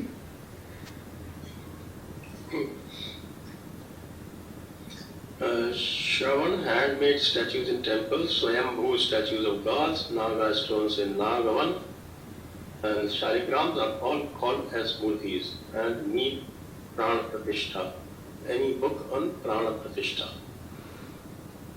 हाँ, प्राण प्रतिष्ठा के पूरी विधियां हैं। जो प्राण प्रतिष्ठा करने की के तरीके संस्कार होते हैं उनको पद्धति कहा जाता है। असलियत में किसी भी क्रिया को, संस्कार को करने का जो स्टेप बाय स्टेप तरीका है, शादी भी करने का, उसको पद्धति कहते हैं। तो इसके ऊपर कई पद्धतियां हैं और भारत में वो जगह जगह प्रयोग में आती हैं अलग अलग, जैसे उत्तर में अलग होगी, दक्षिण में थोड़ी अलग होगी, इस प्रकार से।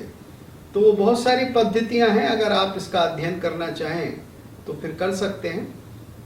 इसका मैं इतना बड़ा विशेषज्ञ नहीं हूं, लेकिन थोड़ा बहुत जानता हूं।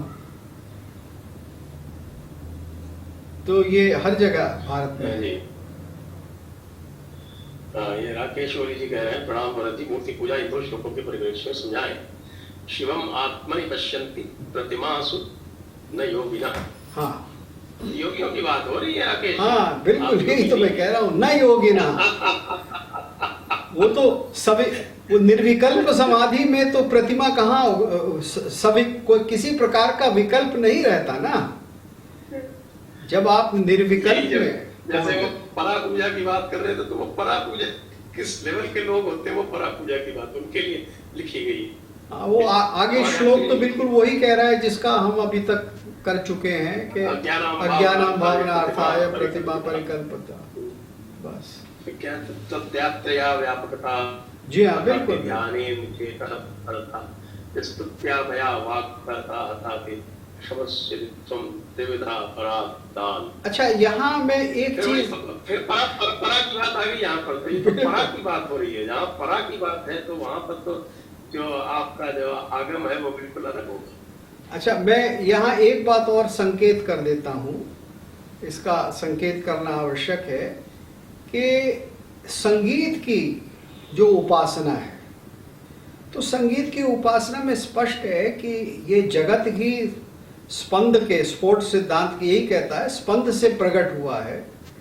और संगीत की उपासना जब हम करते हैं तो जो, जिसको हम शास्त्रीय या शास्त्रीय कुछ भी कहें, जो एक लौकिक संगीत है, जब हम उसको गाते हैं जिसमें रस आता है, तो वो नाद कहलाता है आहत नाद। यानी हमने वायु का प्रहार हुआ, गले में स्वर निकला, लेकिन उस आहत को करते करते ही हम अनाहत में पहुंच जाते हैं। यानी वो जो नाद है, वो जो सुनाई देता है जब कुंडलिनी का जागरण हो चुकता है, वो चिदाकाश में जो सुनाई देने लगता है वो अनाहत है। तो वहां भी वही बात कही गई है कि जैसे प्रतिमा आपको परा की ओर ले जा रही है, तो इसी तरह से जो आहत नाद है, संगीत इत्यादि है, वो ही आपको अनाहत की ओर ले जाता है। और ये बहुत पुराना याज्ञवल्क्य स्मृति का सिद्धांत है। इसके ऊपर विशद चर्चा फिर कभी होगी। प्रतिमा तो एक माध्यम है और आपका लक्ष्य तो वही है जो इसमें आपके जो है ये शिवम आत्मनि पश्यन्ति जो कहा गया है, लक्ष्य तो यही है। योगियों का लक्ष्य तो यही है निश्चित रूप से, लेकिन प्रतिमा उसका माध्यम है जो निचले स्तर पर है। वैखरी मध्यमा पश्यन्ति के स्तर तक तो प्रतिमा आपको लेनी ही पड़ेगी। जब आप परा में पहुंच जाए तो आवश्यकता नहीं। अब फिर दूसरी बात है, इसमें कहीं भी ये ऑप्टिमम स्थिति के लिए कहा गया। जब कहा गया न तस्य प्रतिमा अस्ति, तो वो ऑप्टिमम सिचुएशन है, उसमें कहीं प्रोहिबिशन नहीं है। कोई कहीं नहीं कह रहा कि ये मत करो ऐसा, ये कहां लिखा है? आपको बता रहे हैं जो टॉप मोस्ट स्थिति है वो तो है, उसको कहां है? आपको पतंजलि सूत्र का आरंभ से देख लें, वो तो विकृति बताते नहीं सब। आप क्या वृत्ति, हाँ, योग चित्तवृत्ति निरोध, वो तो वहीं से चित्तवृत्ति निरोध और प्रमाण विपर्य विकल्प निद्रा स्मृतय, ये 5 वृत्तियां हैं, उनका निरोध है। उनका निरोध है। प्रमाण का मतलब क्या हुआ? इंटेलेक्चुअलाइजेशन, वो भी एक वृत्ति है। विकल्प, डुअलिटी, विपर्य, जो जिसको क्या बोलते हैं, स्वामी विवेकानंद ने उसका अनुवाद किया है, इनडिस्क्रिमिनेशन। तो या वर्बल डिल्यूजन, को उन्होंने विपर्य बोला है। और विकल्प का वैसे तो डुअलिटी है, लेकिन स्वामी विवेकानंद ने उसका अनुवाद किया है इनडिस्क्रिमिनेशन। और निद्रा और स्मृति भी एक आपको स्मृति से ऊपर जाना। और निद्रा में भी योग निद्रा अलग है और सामान्य निद्रा अलग है और स्वप्न अलग है। चलिए, अच्छा प्रश्न था। अच्छा, बिल्कुल, बहुत बढ़िया। नेक्स्ट, गौरी दानी आज सगुण एंड निर्गुण complementary to each other as worship. बिल्कुल, हम यही बात तो कर रहे हैं इतनी देर से इसमें क्या शक है? सही है। Next, Mitesh Patel, not related but proper people to ask, is there any mention probably in the Kalki Purana of 3 creatures who converted people of Tripurasura and then Prabhu slayed Tripurasura? 3 creatures were sent to desert to come back in Kali to be slayed by Kalki as relation to other desert cults. तो पुराणों की बात है, पुराणों में तो बहुत सारी चीजें आ जाती हैं। यस सर,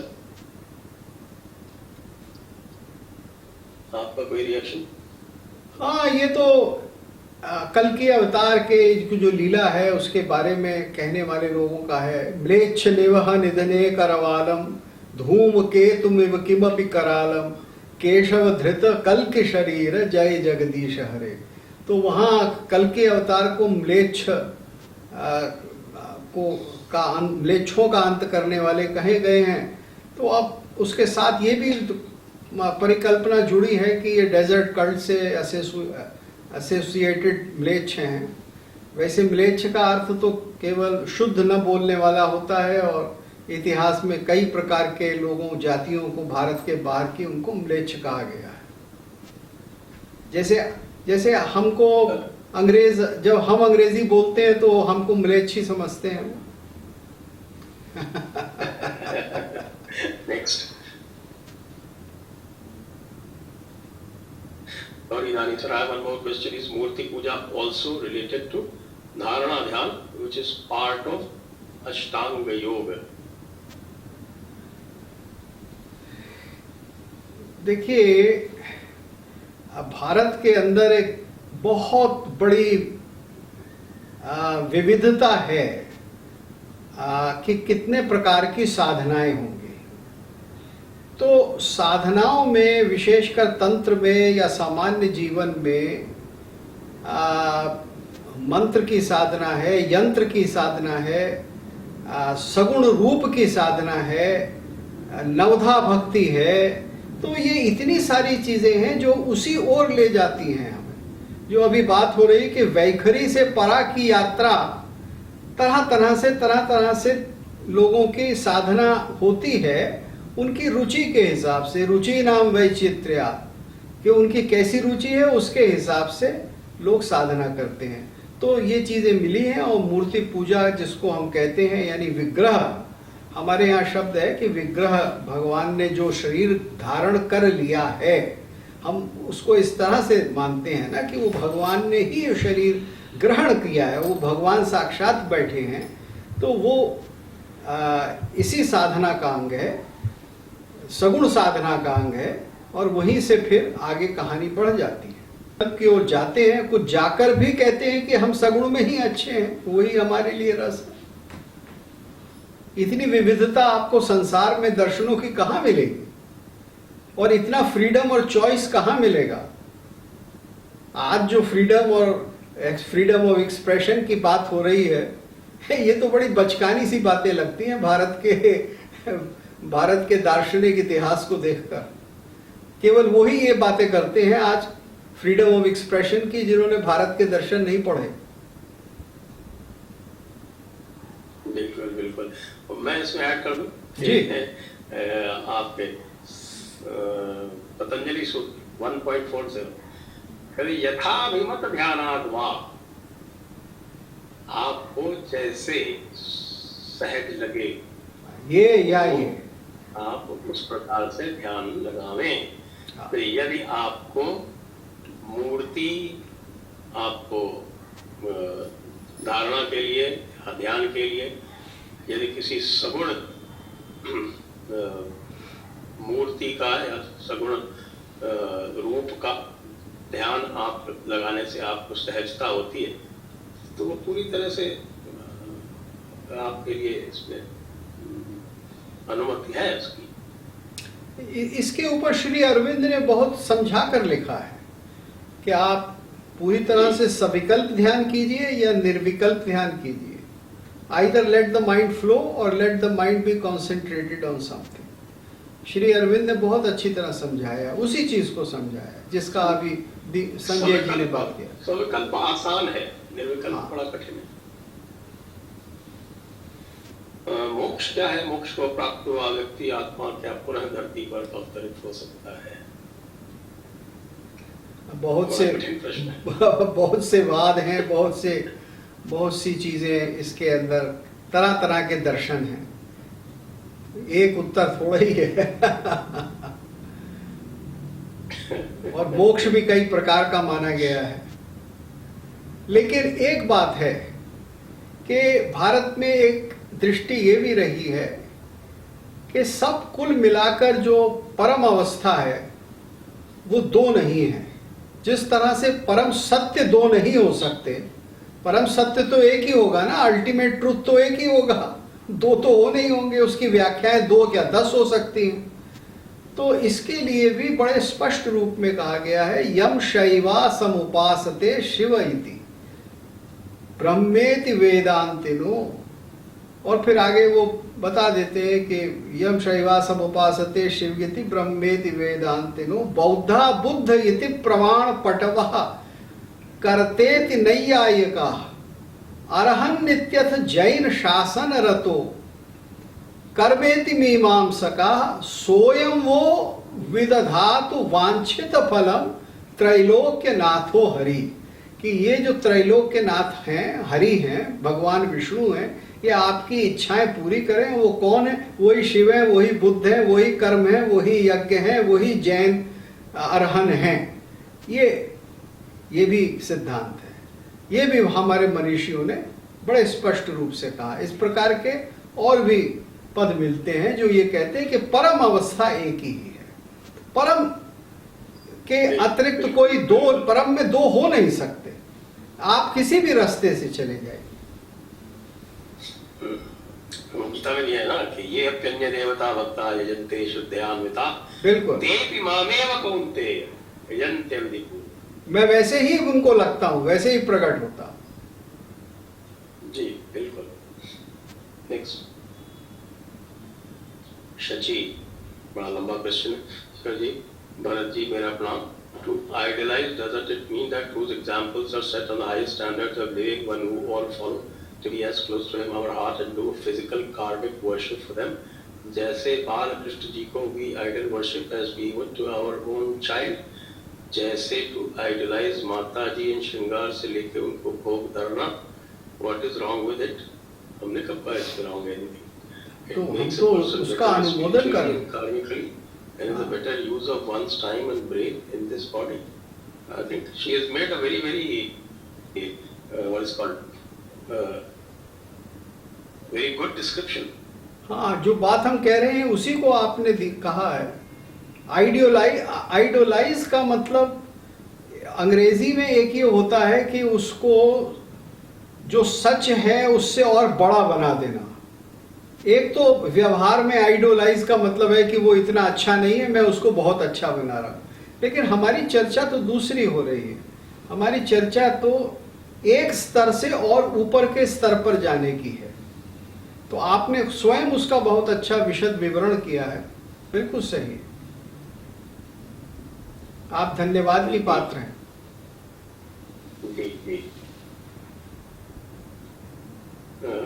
फिर क्या है अगला इसका?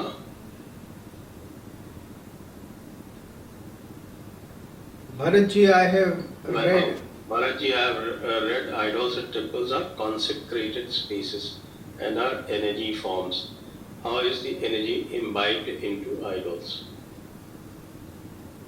देखिए, इसके दो पक्ष हैं। एक तो इसका संस्कारी पक्ष है कि जब भगवत विग्रह में या मूर्ति में, जिसको आप आइडल कहें या पत्थर की या लकड़ी की मूर्ति कहें, जब उसमें प्राण प्रतिष्ठा की जाती है तो एक वो पूरी प्रक्रिया होती है मंत्रोच्चार इत्यादि द्वारा और तरह तरह से वहां भगवान को यानी भगवान को प्रवेश दिला देने की, इसको न्यास भी कहते हैं, बिठा देना। और ये न्यास शरीर में भी किया जाता है रक्षा के लिए कि इंद्र मेरे मस्तक की रक्षा करें, पवन मेरे बाहु की रक्षा करें। ये बहुत प्राचीन विधि है। तो एक तो ये है। दूसरे ये है कि जब कालांतर में एक पवित्र स्थान मंदिर पर या गुफा पर या किसी देव स्थल पर हजारों लाखों लोग कालांतर में आकर भक्ति करते हैं, तो उनकी भक्ति का, उनके मन की शक्ति का वहां एक स्वरूप निरंतर विराजमान रहता है। और इसलिए वो, जिसको हम कहें पवित्र और पुण्य क्षेत्र हो जाता है, सैंक्रोसैंक्ट स्पेस हो जाती है। तो ये भी एक पक्ष है।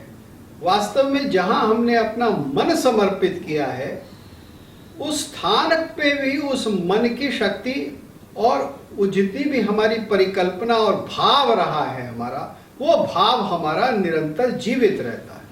जैसे आप वृंदावन जाते हैं तो वहाँ निधिवन में जाएंगे कि जहाँ कृष्ण की लीला होती थी, हरिदास स्वामी जी की समाधि पर, तो आप ये मानते हैं कि उस क्षेत्र में वो लीला क्षेत्र आज भी है और वो पवित्र है और हजारों और सैकड़ों साल से उसको ऐसा ही माना गया है, लगभग 450 साल से अब। तो ये उसका दूसरा पक्ष है। नेक्स्ट मिलिंद संजय सर, भरत जी के साथ तंत्र विद्या, तंत्र साधनाओं पर चर्चा करें। यदि अगर प्रामाणिक पुस्तकों की तंत्र की सूची बताएं। बड़ा गूढ़ विषय है, बहुत ही गूढ़ विषय है और हो सकता है कभी प्रयास कर पाएंगे, आसान नहीं है। Next Pranav, Western cultures detest idol worship as paganism. However, why religion originated in India to hate they themselves use portrait of godmen, gurus. Portrait very different from idols. इस पे तो भी चर्चा होगी ना इसकी बात में पूरी। और हमने तो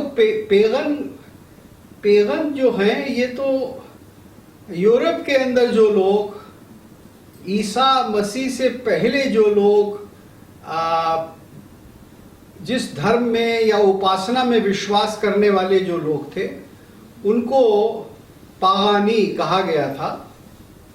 जो एक इलाके में, जिले में रहने वाले लोग थे, जिले को लैटिन में पागानुस कहते थे, तो पागानुस में रहने वाले लोग वो पागानी कहलाते थे। और ईसाइयों ने उसका प्रयोग किया उनके लिए कि वो धर्म नहीं जानते, वो सच नहीं जानते, वो ईसा नहीं जानते, तो इसलिए उनसे नफरत हुई। लेकिन वास्तव में ये शब्द ऐसा नहीं है कि किसी निकृष्ट व्यक्ति के लिए प्रयोग किया जाए। ये रोमन टाइम्स में एक एडमिनिस्ट्रेटिव छोटा सा यूनिट हुआ करता था पागानुस, जैसे आज जिला होता है, तो जिले को सबसे छोटा यूनिट जिला या डिस्ट्रिक्ट होता है, इसी तरह से था। तो ये शब्द हमारे लिए इसका कोई इतना महत्व नहीं है।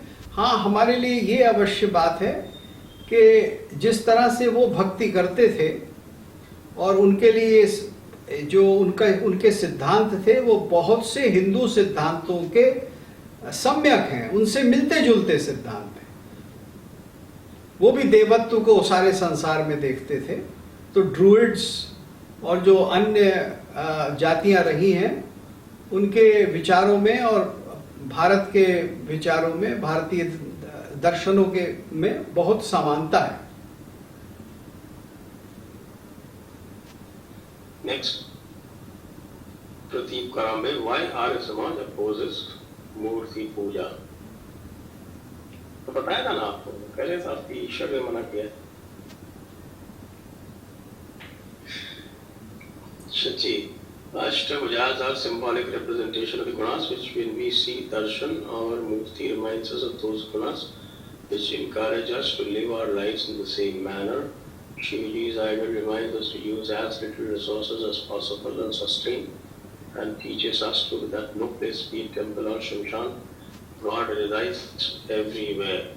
This is the greatness of our dharma. Very well put. Very well put. Sachi ji. बिल्कुल अच्छा है। Next.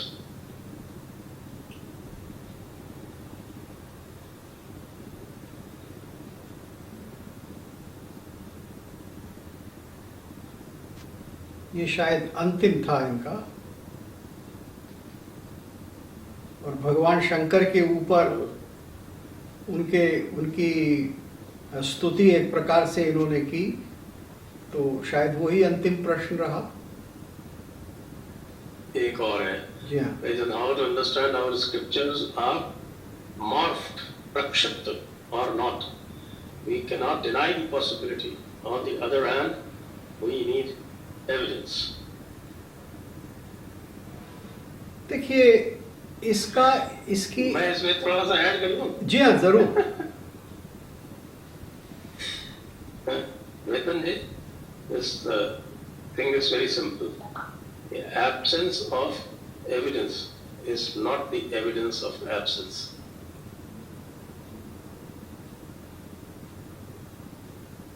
So, जी आप कुछ करें। देखिए, प्रक्षिप्त क्या होता है, इसको ट्रेस किया जा सकता है, ऐसी बात नहीं है। और भारतवर्ष में जो भी हमारे मैन्युस्क्रिप्ट्स या हमारे जो ग्रंथ हुआ करते थे, जो लिखित ग्रंथ, पांडुलिपियां होती थी, वो हमेशा से उनका अध्ययन होता था। और जब 2530 साल में उनकी कॉपी करनी होती थी तो अशुद्धि इत्यादि भी हो जाती थी। तो एक तो उसको कैसे देखा जाए, उसकी भी एक विधि थी। इसके अतिरिक्त जितने भी शास्त्र हैं उनमें कुछ चीजें जोड़ी गई हैं। हमको एक सबसे बड़ी बात ये समझनी है कि हमारे शास्त्र किसी एक व्यक्ति के द्वारा एक समय में लिखकर समाप्त नहीं कर दिए गए। ऐसा नहीं है कि मनुस्मृति एक बार किसी ने लिख दी, नहीं, वो कई सौ वर्षों तक उसके अध्ययन होता रहा, उस विषय के ऊपर वो लिखी गई और उसके अंदर लोगों ने अपनी सम्मति से कई चीजें कालांतर में जो हुई उनको रखा, क्योंकि जितने शास्त्र थे वो प्रयोग के लिए थे। इस पर कभी एक अलग ही कार्यक्रम करना पड़ेगा संजय जी के साथ। तो नई चीजें जोड़ी जाती थी, लेकिन अगर वो किसी विधि के अनुसार जोड़ी गई तो उनका आदर होता था। अब जैसे भरत मुनि ने कहा 8 रस हैं, लेकिन अभिनव गुप्त ने शांत रस को जोड़ दिया, तो अब सब कहते हैं कि हाँ साहब ये जोड़ा हुआ है, लेकिन ये कोई नहीं कहता कि ये प्रक्षिप्त है, इसको निकाल के बाहर फेंक दो। फिर उसके बाद लोगों ने शांत रस के बाद उन्होंने और भी रस जोड़े, मधुर रस भी जोड़ा। तो हमारे यहाँ चीजों को लाकर उसकी संवर्धन करने की परंपरा है। अब ये परंपरा आधुनिक काल में है कि जो मुझको नहीं जचता, जो मेरी समझ में नहीं आता, जो मेरे हिसाब से सही नहीं है या कॉन्ट्रेरी टू माई अंडरस्टैंडिंग है, मैं उसे प्रक्षिप्त कह के कहूं कि इसकी शुद्धि कर दो। तो इन दोनों चीजों को आपको अलग अलग देखना चाहिए। एक पारंपरिक विधि है ये देखने की कि कहाँ क्यों जोड़ा गया, सही जोड़ा गया, गलत जोड़ा गया, और एक आधुनिक है कि जबरदस्ती बस एडिटिंग कर रहे हैं। ये एक वैदिक गीता बनाई है आर्य समाज वालों ने, जिसमें हाँ। केवल 70 श्लोक हैं, बताइए। बाकी सब जो है प्रक्षिप्त है। हाँ तो Next. मैं इन चीजों को अपने परंपरा के विरुद्ध मानता हूं। अगर परंपरा से जो चला आया उसे आप रखें तो बात सही रहेगी। Vedan is our destiny predefined as many say? If yes, then how karma philosophy fit into that, and how horoscope fits into that claim?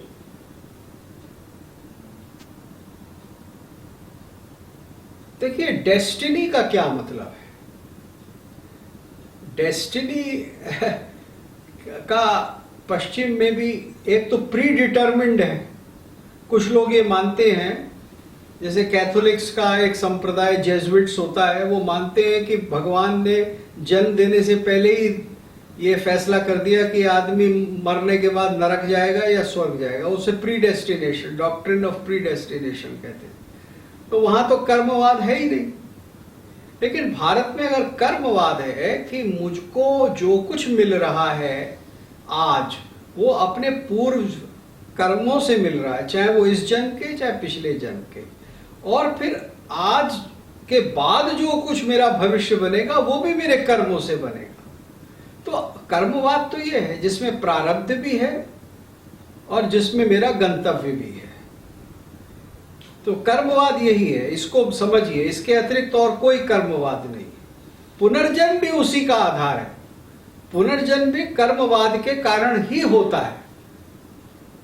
अगर मैं दोबारा जन्म, अगर मैं कर्म नहीं कर सकता और मुझे फ्रीडम नहीं है जैसा कर्म मैं करना चाहूं उसका, तो फिर पुनर्जन्म का क्या अर्थ है भाई? फिर पुनर्जन्म तो हो ही नहीं सकता। तो कर्म सिद्धांत भारत के जितने भी दर्शन हैं उन सब में है, सिवाय चारवाक दर्शन के। बल्कि उसमें भी है, खाओ पियो मौज करो, ये भी उनका एक दर्शन है, कर्म है। Next.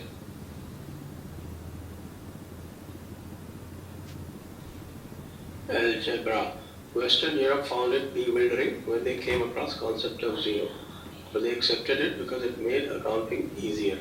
Same as with Murti. Let's hope they do it one day.